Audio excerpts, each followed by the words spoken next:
হেই কি অবস্থা সবার, কেমন আছেন? আজকে কথা বলবো শাকিব খানকে নিয়ে।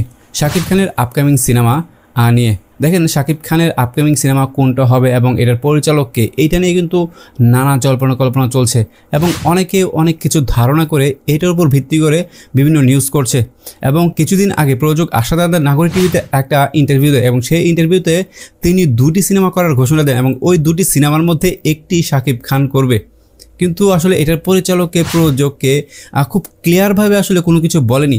তবে একটা সিনেমা যে সাইফ চন্দন করছে এবং এটার লেখক হচ্ছে ফেরারি ফরহাদ। তো এই সিনেমাটা আসলে অনেকেই দাবি করেছিল শাকিব খান করবে। তারপরে আসলে সোশ্যাল মিডিয়াতে একরকম ঝড় বয়ে যায় এবং সাকিবিয়ানদের এবং অধিকাংশ ফ্যান ফলোয়ারের দাবি ছিল যে আসলে এরকম কোনো সিনেমা যেন শাকিব খান না করে। তো তাদের জন্য কিন্তু আসলে সুসংবাদ চলে এসেছে। সেটা কি? সেটা হচ্ছে গিয়ে শাকিব খান আসলে সাহেব নামে কোনো সিনেমা করতে যাচ্ছে না এবং শাকিব খান সাইফ চন্দনের সাথেও কোনো সিনেমা করতে যাচ্ছে না, এরকম নিউজই কিন্তু চলে আসলো এবার। তো এইটা নিয়ে যারা আসলে খুব হতাশায় ছিলেন যে সাইফ চন্দনের মতো একজন পরিচালকের হাত ধরে যদি শাকিব খান আবার কোনো সিনেমায় কাজ করে, তাহলে সেটা কিন্তু শাকিব খানের কেরিয়ারের জন্য এবং শাকিব খানের জন্য একটা ভুল ডিসিশন হবে।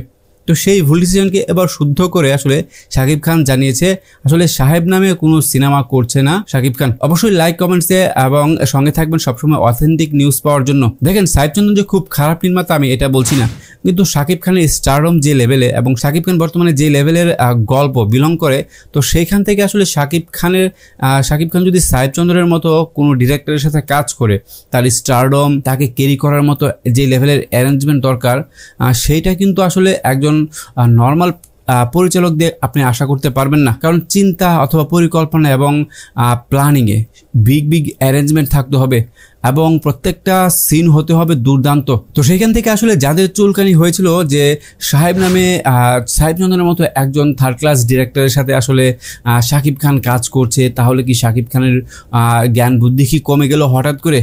কারণ দরদ, তুফান, রাজকুমার এরকম বিগ বাজেটের সিনেমা করার পর শাকিব খান হঠাৎ করে কিভাবে সাহেব চন্দনের মতো একজন পরিচালকের সাথে কাজ করে, এটা নিয়ে অনেকেরই খুব ছিল। ভাই খুব তো থাকবেই, কারণ শাকিব খানের ফ্যান ফলোয়ার যারা রয়েছে সবসময় তারা চায় আসলে শাকিব খানকে অন্য লেভেলে দেখতে। শাকিব খানকে চায় তারা ওয়ার্ল্ড ওয়াইড পরিচয় করে দিতে, this is our mega star of Bangladesh. তো সেইখান থেকে আসলে শাকিব খানকে নিয়ে এত প্রত্যাশা থাকার পর এবং এত চাপের মুখে পড়ে কিন্তু নিউজটা অলরেডি সামনে চলে এসেছে যে সাহেব নামে কোনো সিনেমা শাকিব খান করছে না।